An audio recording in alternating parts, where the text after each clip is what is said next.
இருக்குது. ஆனா லிட்டில் சென்னையா இந்த ஊர்.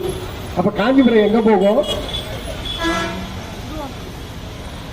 அப்படியான சூழலில் நாம் மிக அருமையான தலைப்பை தமிழர் விடுதலை கட்சி இங்கே கொடுத்திருக்கிறார்கள். ஏன்னா இப்போ ஒரு அறிவு தளத்திலே ஒரு சிக்கல் ஓடிக்கொண்டிருக்கிறது. உலகில் தோன்றிய முதல் மொழி எது?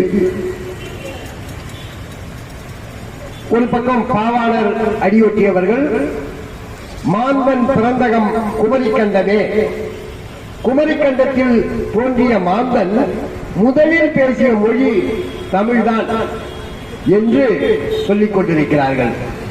இன்னொரு பக்கம் நம்ம வடவேங்கடத்துக்கு வடக்கே